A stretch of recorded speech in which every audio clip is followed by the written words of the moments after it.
You guys need to understand that the things that you grew up on, they're done. Okay, and last segment of the last show, we talked about how you should not fall for the nostalgia bait. X-Men, and a bunch of other shit with Disney Plus, but particularly X-Men got a lot of people intrigued because they're basically revitalizing the X-Men the animated series, and I think they're calling it X-Men '97. Erica and Julia Lewald, who are the writers and showrunners, they're only consulting.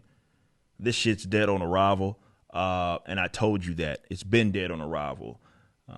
But what happens is that people get googly eyed because they want to continue to give these guys the benefit of every doubt. Why? It's because you grew up on this stuff and you love it, and I totally understand it. That's the rapport that you thought they built. But what people need to accept is that these things are dead. Okay, like this shit right here is dead. Like this is a dead. Like you can get all the back issues to read if you really want to value who these characters are. But this symbol means nothing to DC Comics. Okay, nothing. It's funny. Talk about X-Men, the animated series, which is just what this poster is based upon. Like you can bask into that all that old shit, but what happens is, going into the future, they try to use that bait to get you to be a part of the, get enthusiastic about it. So Batman trailer comes out with the stupid fucking Zodiac killer Riddler, which is fucking retarded, by the way. You get googly eyed. You saw, it's the Dark Knight again. New Marvel movie comes out. You get googly eyed, new comic book or something. And you get googly eyed. People do it with Marvel. They do it with Star Wars. You need to accept the fact that they're done, because then they come out with something and then you're like, man, this shit sucks. Yeah, it does suck. It's dog shit. What were you expecting?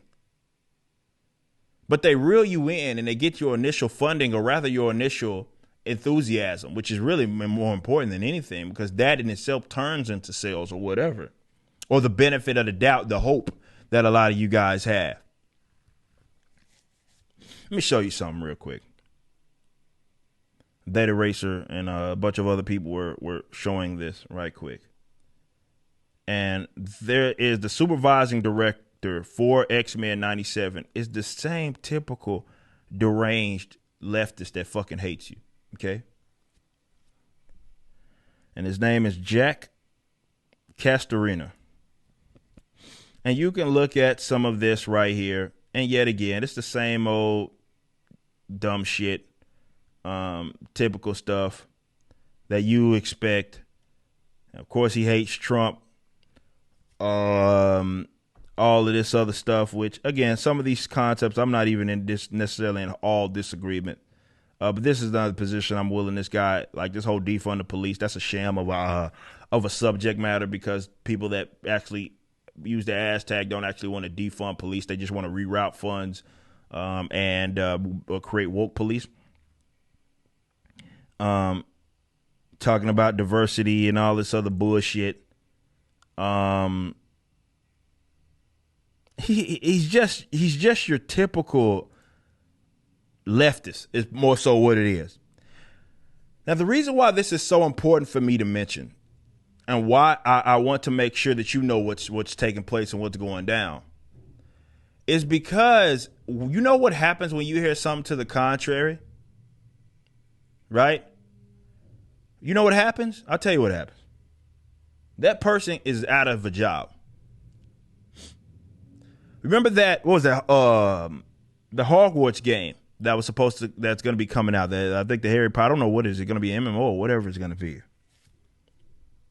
They find out that one of the lead designers watches, I think I might have been on one of his subscribers as well.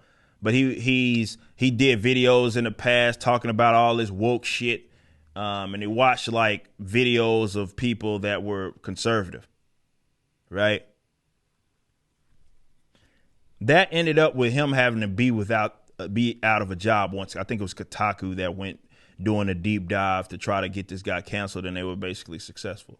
See, that's what happened when you're on the other side, okay? But when you are your typical brainlet authoritarian leftists, pro social justice, statism, Biden, Bernie Sanders supporting motherfuckers. Although, which is basically I just described 99% of these guys that are within this industry. Those guys get promoted. These are the people that are currently writing for Marvel Comics. These are the people that are currently being your directors for this X-Men 97. They're the same fucking people. You go to that. That's the one thing I love about Twitter. Twitter sucks as a like general website, but one thing I love about Twitter is that it gave us access to the minds of people that, you know, you would have had to have a lot of this stuff hid in interviews and newspapers. And with Twitter, all of these people have their own blue check marks in social media, and they put all their stupid ideas out there. And again, it ain't about simply them having the position they have. Obviously, even on the other side, even me, I'm going to have conflict with a lot of their positions because I'm a libertarian. However, balance doesn't exist with these guys. It's strictly authoritarian leftism that's the approved form of thought, if you will. And these are the people that get these gigs. So you need to understand when you go fund their future projects, those are the people that you're keeping employed. I don't care how much you care about this brand. The people that are keeping employed, and then you wonder why they run them into the grave. Come on, man. Definitely with all of this fucked up shit that they've done with X-Men now, recently, with between like Iceman being gay, who's probably going to be in X-Men 97 getting implemented, and all these like weird sort of narratives that they've conjured sort of up. Like, it's dead on arrival. But again, the problem is you give them the benefit of the, oh, wait and see for what? Why do I owe Marvel Studios, Marvel Comics, Disney's Marvel, whatever you want to, why do I owe them the benefit of the doubt? Why do I owe them in the dog shit comic where they get to promote Kelly Thompson, who does terrible fucking work? Why do I owe them the benefit of the doubt? Why do I owe them that? I don't owe them shit. They suck. They suck. I don't owe them anything. And you don't either. You know my rule. 51% at minimum. You can do more, do more. Going to creators that don't fucking hate you. That also do work. Good work. And hopefully we are at the starting point of a cultural revolution where, unfortunately, we're going to have to see these guys fall at some point. And maybe, who knows, I end up purchasing Batman. I don't know. Wouldn't that be glorious? But 51% going to people that don't hate you, instead of sitting here waiting and hoping that Marvel, DC, Star Wars, Star Trek gives you something worth desiring or worth obtaining, when they sit and give you piles of shit that are really just effectively used as career advancement and social preferences and agenda driven platform is more so what it's used as than it is about carrying and honor the legacy of something that they spent decades to build. Not them, not the ones that are part of it now, but spent decades to build. They had people that supported it from all different ethnic makeups, gender, creed, whatever. And now they suck.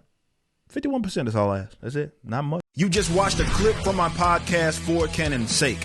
Catch us live at 12 p.m. throughout the week over at youtube.com/YoungRipper59 and follow us over at odyssey.com/@YoungRipper59. If you want to watch the entire video cast after the show is over, just be sure to become a member on the YouTube channel. Of course, the full audio portion of the podcast is available for free on all major digital platforms, or just visit forcanonsake.com.